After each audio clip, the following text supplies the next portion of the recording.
What time is it? Our unconscious mind stores all of our memories in this chronological linear pattern. So we build on concepts just like everything. This is how we learn. We've learned everything this way. We learned all of our tactics, all of our strategies, how we put our socks on, how we write our name, how we ride a bike, how we do love, how we respond to anger, how we cook our breakfast. We've learned all this stuff, and it built on strategies from the first time you learned it and went in that chronological order.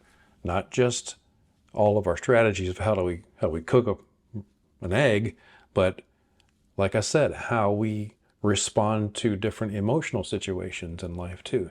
And some of that stuff has been passed on, believe it or not, through DNA. Yeah, science has proven that at least 14 generations we can have a traumatic event and it will be passed through the bloodline and the DNA to the ancestors. So your great, great, great, great, great, great, great grandmother could have had some traumatic event happen, and you're still responding in a similar way today. And that's why the species is still alive. Yay! For longevity purposes, we have these instinctual reactions, especially for scary events.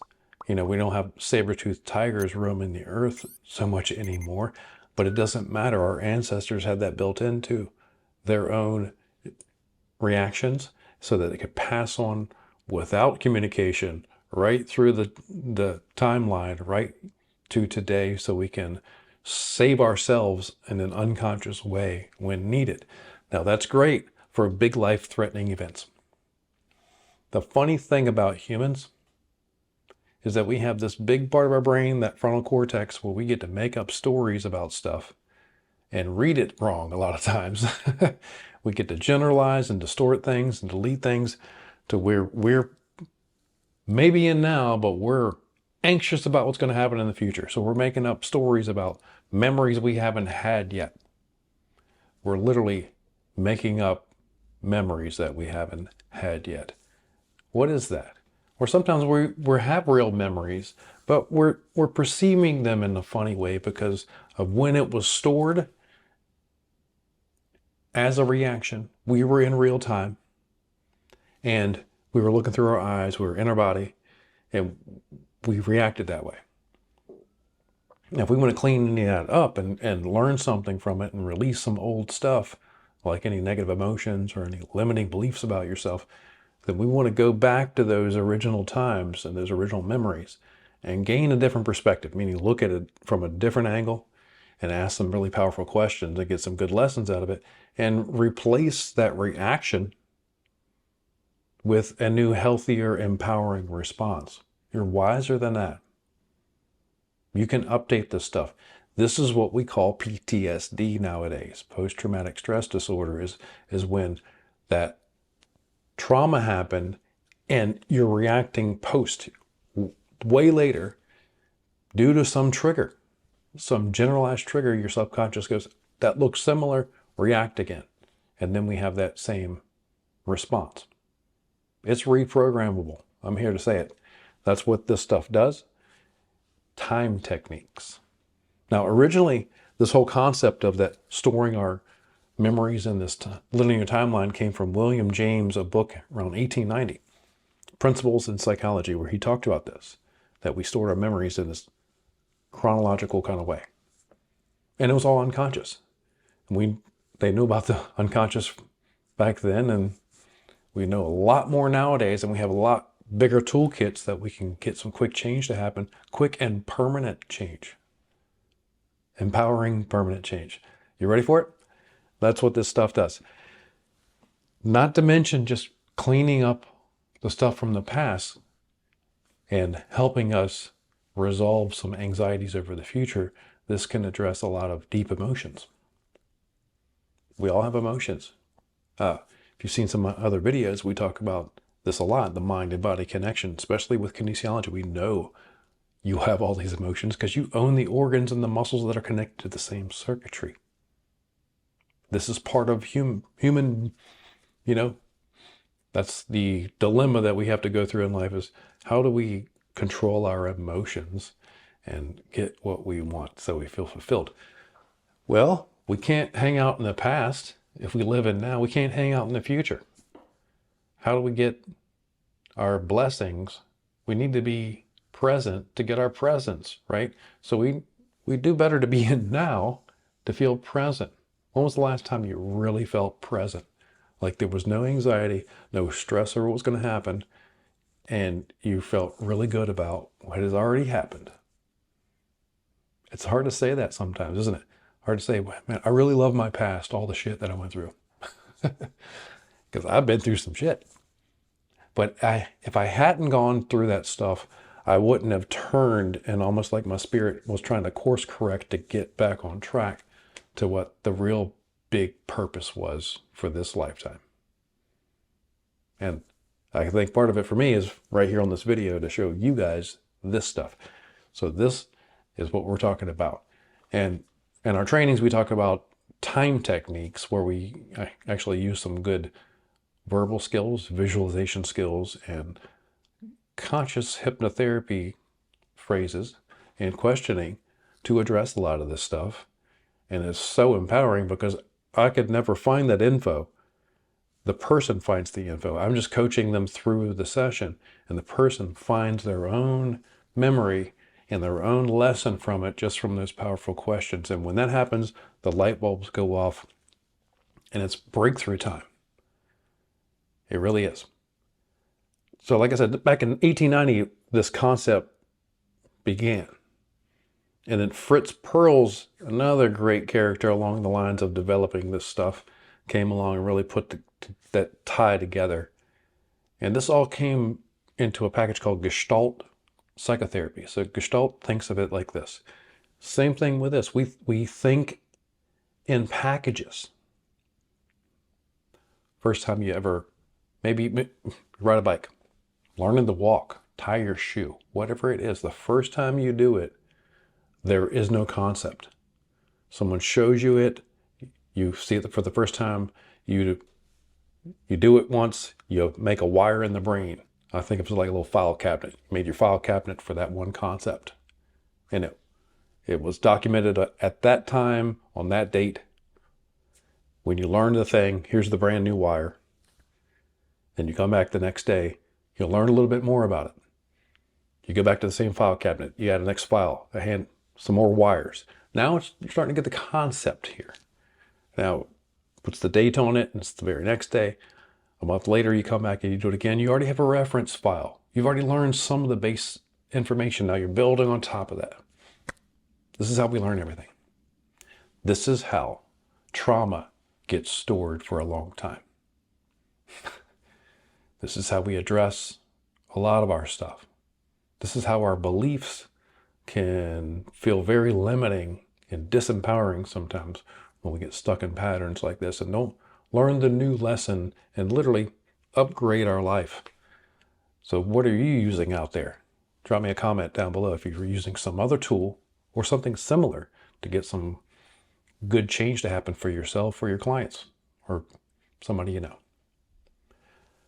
Ultimately, when we do address this stuff in a really cool way, from the root cause is what we're talking about. I said, if you have a big event happen, or any event happen, I mean, we're not going to go clear a stress pattern around, darn it, I've been tying my shoes wrong the whole time.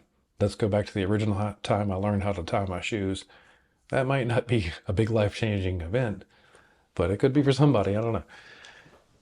If we're going back to some traumatic event, we had something happen on our timeline. Maybe it's anger. That's usually the first emotion that we release in the office is anger. That's our big fight or flight emotion. That's the fight saving us. We normally do anger, then sadness right behind it, because that's our flight emotion or fear. If we address those, a lot of big lessons come along in life right there. So let's say if we have anger sometime in the past, maybe it happened 1 year old, you were around a family spat, something like that, and other people were mad. And then you felt the anger and you witnessed the anger.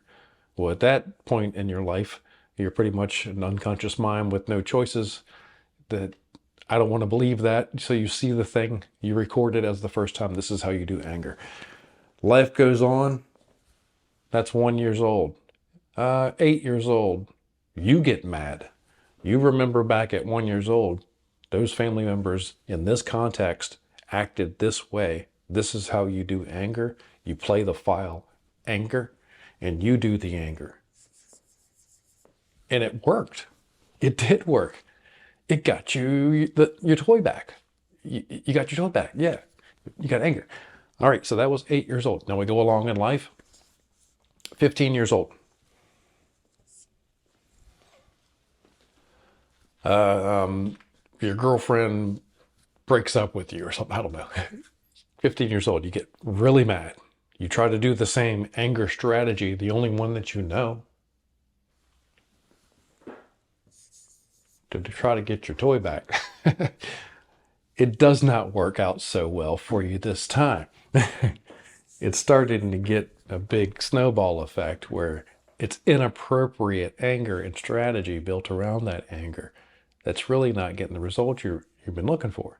It happened when you were young, you got that result, but it's just not going to keep working out. Well, the girl leaves you, and now you're really getting up here right now. We got some other big events happening.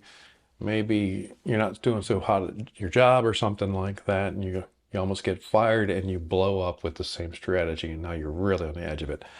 But what is going on here?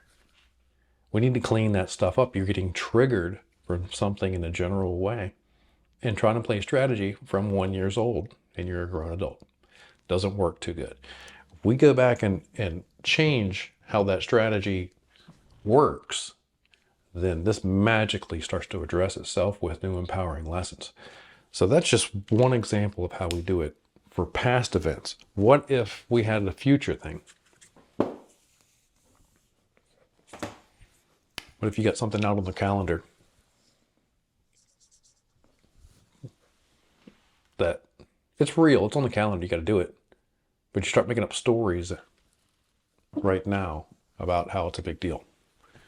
So you're thinking about it, it's like, oh, that's kind of stressed out. I gotta, how am I gonna do this? I don't know. I'm freaking out. I don't know. Get in that big chunked up overwhelmed mode. We don't find the details of how we're gonna work this out. And we're getting closer to the event. Now's getting closer into the future. This is just gonna skyrocket until we get right to the event. It's called anxiety, guys. We're not really in now. We act like the future event is now. Instead of calming down, work out the details, and play over what's the best way to get over anxiety? I'll show you. This is now. We're just going to take our perception. If that's the event that we're stressed over, then we're going to go like this. We're going to go on the other side of the event and act like it's already done, successfully completed. We're 15 minutes after it. We turn around and look back at it and tell me, where's the anxiety? This is how we do in sports psychology. I play the guitar. I visualize how I'm going to stand and how I'm going to play that song, or I'm going to sing that song. Or if you're doing sports or something like that, you visualize the shot or the kick before it happens, and we know we've set the neurology up with a belief that it's possible, and then we do the possibility. Your behavior follows your belief, not the other way around. What we're trying to show here is that your beliefs sometimes will build on your results of your behavior. And we continually to look at the results, and we believe if we failed, we're going to fail again, and it's a self-fulfilling prophecy at that point. Now, if we clean all this up really good, and we have the past and now, And we don't have to stress over what's going on in the future. We're content and happy with that. And we've cleaned up our past. We're really happy about, sometimes not too happy about stuff that happened in the past, but we're okay with it. We've learned our lessons from it, and we love who we are now. And we give credit to the things in the past that helped us get strong and we would have never chose, but that's an unconscious blessing that it happened. Then what do we do with that from that point forward? Well, I'm a coach at this point in my career, and not just being a coach, I think everybody would do well to understand this. When we let go of the past and we're safe in our future, we're definitely in now. We're present. Get our blessings in the present. That's the only way you're in alignment and grounded, is being present. Okay? On top of that, this whole concept of the time and the linear fashion of our memories developed into, again, what I called earlier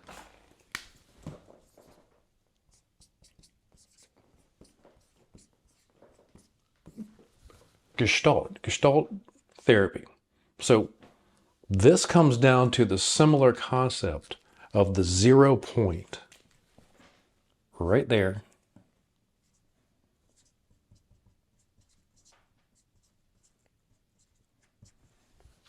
Or what they also call creative indifference.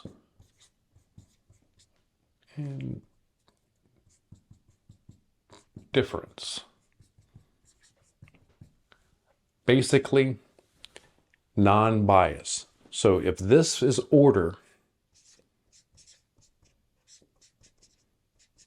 and this was chaos,